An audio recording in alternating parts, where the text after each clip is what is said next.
ক্ষেত্রে আল্লাহকে এক মানায় হচ্ছে তাওহীদ। এরপরে বলছেন হুয়া দীনুর রাসূলিল্লাযিনা আসলাহুমুল্লাহু বিহি ইলা ইবাদিহি, ইহাই রাসূলগণের ধর্মাদর্শ। ইবাদতের ক্ষেত্রে আল্লাহকে এক মানা, এটা হচ্ছে তাওহীদ। তাওহীদটা হচ্ছে রাসূলগণের ধর্মাদর্শ। আল্লাহ তার বান্দাদের জন্য এই ধর্মাদর্শ দিয়েই রাসূলগণকে প্রেরণ করেছেন। অন্যথায় বলছেন, আল্লাহ তাআলা বলছেন ওয়ালাকাদ বাআসনা ফি কুল্লি উম্মাতির রাসূলান আন ইয়াবুদুল্লাহ ওয়া ইয়াজতানিবুত তাগুত। আমি প্রত্যেক উম্মতের মধ্যে রাসূল প্রেরণ করেছি এই মর্মে যে তোমরা আল্লাহর ইবাদত করো আর তাগুত থেকে নিরাপদ থাকো। এখন আমাদের বুঝতে হবে তাগুতটা কি। তাগুত থেকে নিরাপদ থাকবো, তাগুত কি? তাগুত তাওহীদ একটা বিষয়। তো তাওহীদের যে বিষয়টি, তাওহীদ হচ্ছে মূলত তিন প্রকার। তাওহীদ তিন প্রকার। ওয়াহিদ, এক নাম্বার তাওহীদুর রুবুবিয়্যাহ, আস-সালিস দ্বিতীয়ত তাওহীদুল উলুহিয়্যাহ, আস-সালিস তৃতীয়ত তাওহীদুল আসমাই ওয়াস সিফাত। এখন আমরা আসি তাওহীদুর রুবুবিয়্যাহ কাকে বলে। তাওহীদুর রুবুবিয়্যাহ হচ্ছে তাওহীদুল্লাহি বিআফআলিহি মিসলুল খালকি ওয়ার রিজকি ওয়াল ইহতিয়াই ওয়াল ইমাতাতি ওয়া তাদবিরুল উমুরি ওয়া ইনসালুল গায়স নাহু যালিক। الدليل قوله تعالى قل من الأرض ومن فيها إن كنتم تعلمون. وقال تعالى ولئن سألتهم من خلق السماوات والأرض ليقولون الله. তাওহীদুর রুবুবিয়্যাহ হচ্ছে তাওহীদুল্লাহি বিআফআলিহি। তাওহীদুর রুবুবিয়্যাহ হচ্ছে আল্লাহকে এক মানা, আল্লাহকে এক জানা। যেমন মিসলুল খালকি, যেমন সৃষ্টির ক্ষেত্রে সৃষ্টি কে করেছেন। মিসলুল খালকি ওয়ার রিজকি ওয়াল ইহতিয়াই ওয়াল ইমাতাতি ওয়া তাদবিরুল উমুরি ওয়া ইনসালুল গায়স ওয়া নাহু যালিক। খালকি সৃষ্টিকর্তা। সৃষ্টিকর্তা কি? আমাদেরকে সৃষ্টি করেছেন। আমাদের সৃষ্টি করেছেন আল্লাহ। এটা আমাদের বিশ্বাস করতে হবে যে আমাদেরকে আল্লাহ সৃষ্টি করেছেন। আর রিজকি, আমাদেরকে কে রিজিক দেন, আমাদের খাদ্য দান করছেন কে? আল্লাহ। এটা বিশ্বাস করতে হবে। রিজিক দাতা, হায়াত দাতা, মাউত দাতা, এই সমস্ত বিষয়ে আল্লাহকে এক মানতে হবে। আল্লাহ আমাদের হায়াত দাতা, আল্লাহ আমাদের মাউত দাতা, আল্লাহ আমাদের রিজিক দাতা, এই সমস্ত বিষয়ে আল্লাহকে এক জানা। এরপরে দেখুন, এক আল্লাহ। আমরা বলছি লা ইলাহা ইল্লাল্লাহু মুহাম্মাদুর রাসূলুল্লাহ, লা ইলাহা ইল্লাল্লাহু মুহাম্মাদুর রাসূলুল্লাহ। আমরা সাক্ষ্য দিচ্ছি যে আল্লাহ ছাড়া কোনো মাবুদ নেই, মুহাম্মদ তার রাসূল। এরকমটা নয়, আরো অনেক মাবুদ আছে, আরো অনেক মাবুদ আছে। যেমন দেখেন, অনেক মানুষ মূর্তি পূজা করছে, কেউ পাথর পূজা করছে, কেউ গাছ পূজা করছে, ইত্যাদি ইত্যাদি।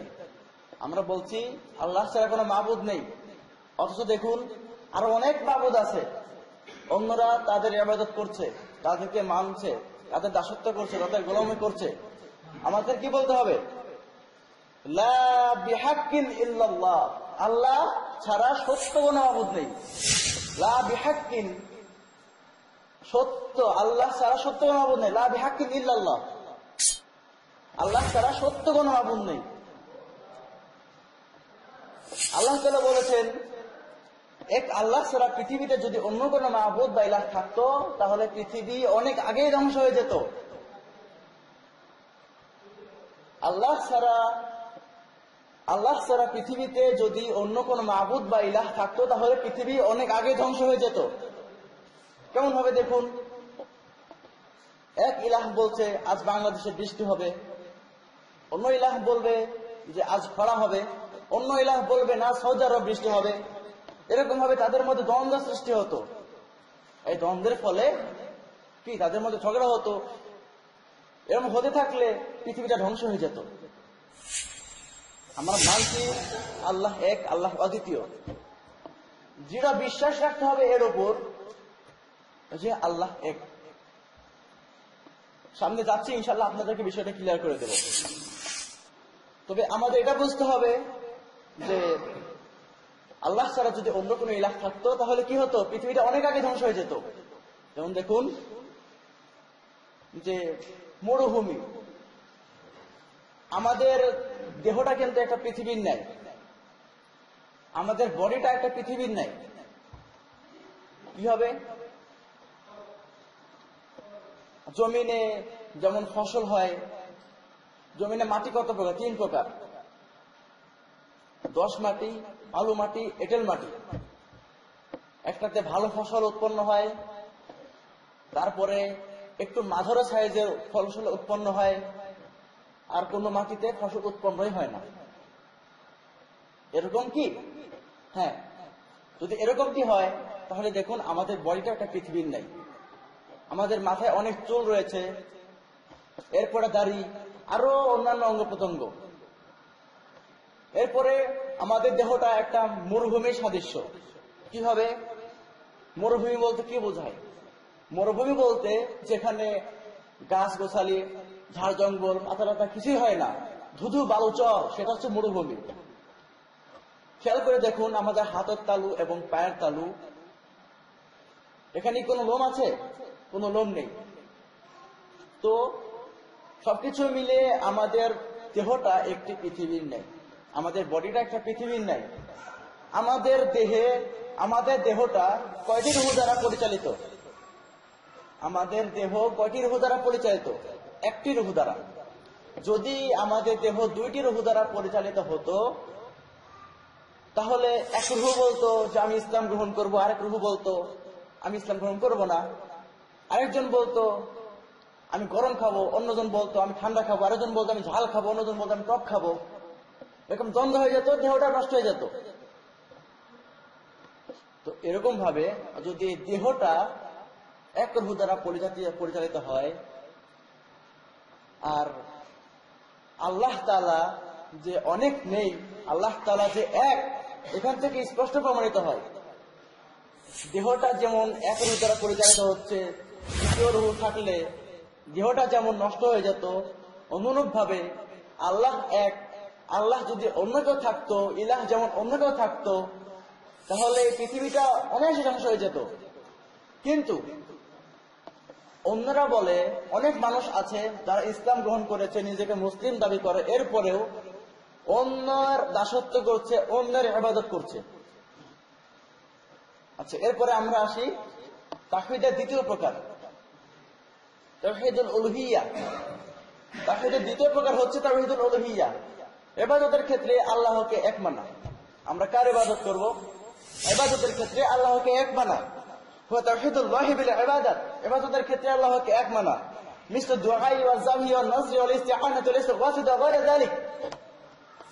الدليل قول الله تعالى وما خلقت الجن والانس الا ليعبدون।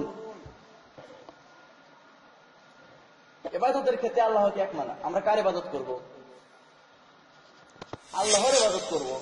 যেমন প্রার্থনা করা, দুআই ওয়া যাবহি ওয়া নাযরি ওয়াল ইস্তিআনাতু ওয়াল ইস্তিগফার। আমরা প্রার্থনা করব কার কাছে? আল্লাহর কাছে। এটা একটা ইবাদত। আমরা দোয়া করব, প্রার্থনা করব, জিনিস চাইবো কার কাছে? সাহায্য প্রার্থনা করব কার কাছে? বৃষ্টি প্রার্থনা করব কার কাছে? এই সমস্ত বিষয়গুলো থেকে, এই সমস্ত বিষয়গুলি দিয়ে ইবাদত যেগুলো আছে, এই ইবাদতের ক্ষেত্রে আল্লাহকে এক মানতে হবে। নাকি অন্য কারো ইবাদত করব? আমরা আল্লাহর ইবাদত করব নাকি অন্য কারো? ইবাদতের ক্ষেত্রে আল্লাহকে এক মানতে হবে। যেমন আল্লাহ তাআলা বলেছেন, ওয়া মা খালাকতুল জিন্না ওয়াল ইনসা ইল্লা লিয়াবুদুন।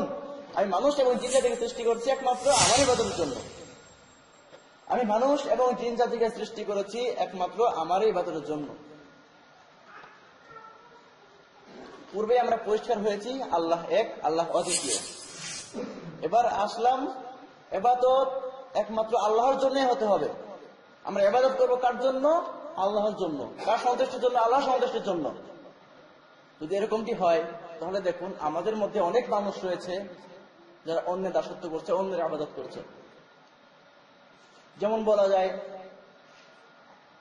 কবর পূজা, এরপরে পীর পূজা, এরপরে পাথর পূজা, মূর্তি পূজা, এরকম অনেক রয়েছে। আমাদের মুসলিম ভাইদের মধ্যে এরকমটি প্রচলিত। আমাদের মুসলিম ভাইদের মধ্যে এরকম কি প্রচলিত? দেখবেন আমরা যেমন জালসা করছি, আমরা যেমন জালসা আয়োজন করি, অনুরূপ ভাবে আরো মুসলিম ভাই আছে, তারাও জালসা আয়োজন করে, কিন্তু তাদেরটা আর আমাদেরটা ভিন্ন, আমাদেরটা পার্থক্য রয়েছে। আমরা সহি আকীদার মানুষ, আর আমরা নিজেকে মুসলিম দাবি করি, তারাও মুসলিম দাবি করে, আনা মুসলিম, আমরা মুসলিম, তারাও কালিমা পড়েছে, কিন্তু তাদের ভ্রান্ত আকীদা কি? যে তারা পীরের মাধ্যমে আল্লাহর কাছে পৌঁছাবে, তারা পীর ধরবে, পীরের সুপারিশ নিয়ে তারা আল্লাহর কাছে পৌঁছাবে, এটা হচ্ছে তাদের ভ্রান্ত আকীদা।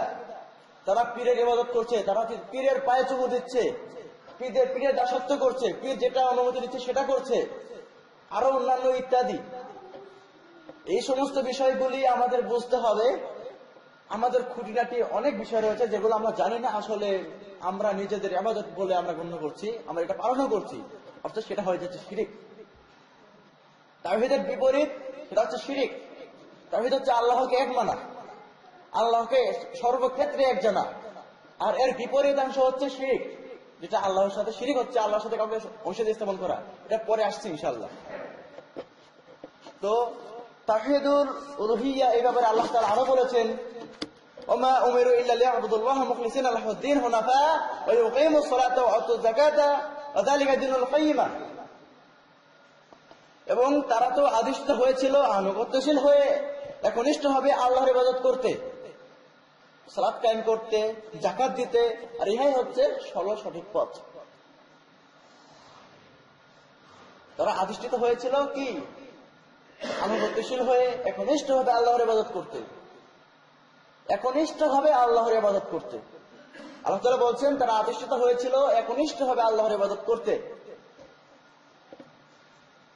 এখানে বুঝুন একনিষ্ঠভাবে আল্লাহর ইবাদত বলতে কি বোঝাচ্ছে।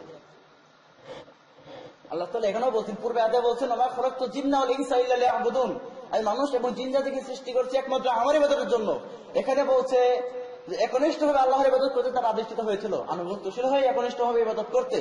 একনিষ্ঠভাবে ইবাদত করতে হলে এখানে অন্য কাউকে ঢোকানো যাবে। একনিষ্ঠভাবে যদি ইবাদত করতে হয় তাহলে একমাত্র আল্লাহর ইবাদত করতে হবে।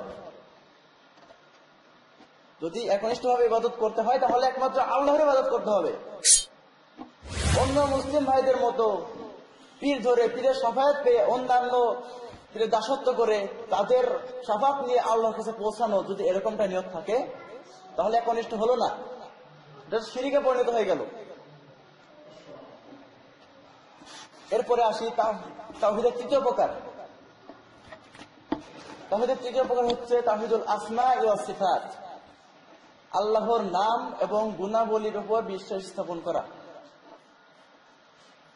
এখানে বলছে হুয়াল ঈমানু বিকুল্লি মা ওয়ারাদা ফিল কুরআনিল কারীম ওয়াল আহাদিসুস সহিহাতি মিন আসমাই ওয়া সিফাতিল্লাহ।